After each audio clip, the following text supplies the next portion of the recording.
Honorable Master.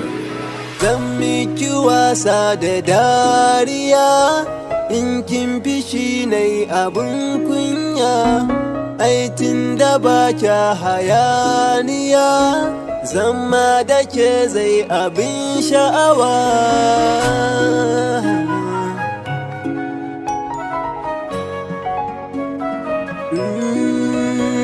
Ashe so yana ba da rayuwa, samun ki ne ni ya shaida mun.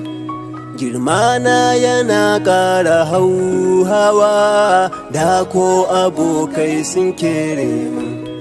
Kin samun nijin kai da takama, har jan aji kika koya mun. Na san duka fanni na rayuwa, don hankali kika sanya mun. Tsayani da ke mi tarayya, ina ce ba kya mun ni jayayya, sannan ba ki sauka akan hanya.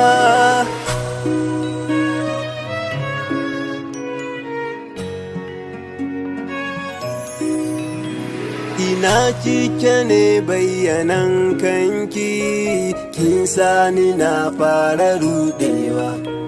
Wasan da kike ba ni san wannan, in kin kito za na zaucewa.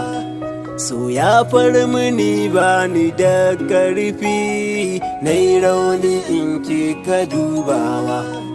Rawa na tsaya zan yi domin ki, in na yi sai ki tafawa.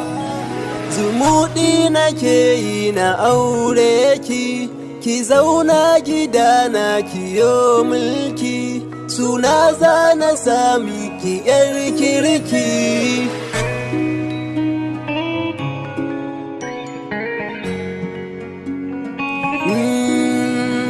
Sai kirma nake yi da jijjiga, yau san ki ya sake kama ni.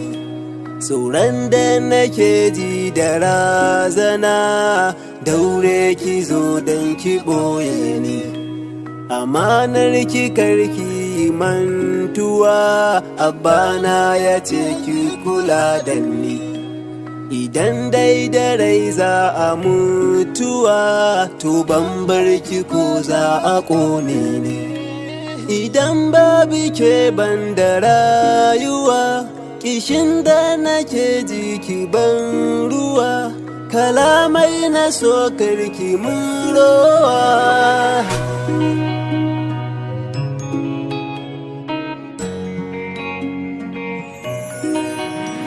In ba ke zan rayu da damuwa, dan Allah zauna a sashena. Ga kyautar masoya ki dinga tuni, in dai na kwanta ƙuguruna. Kafin ke halinki yana gida, shi na siffanta wa dangina. Raina ya ki yarda da in barki, so ya kasance hakikana. Da shi za na saki mamaki, da kin ce na yo ba wuyar aiki, mazaje ciki ba kamar naki.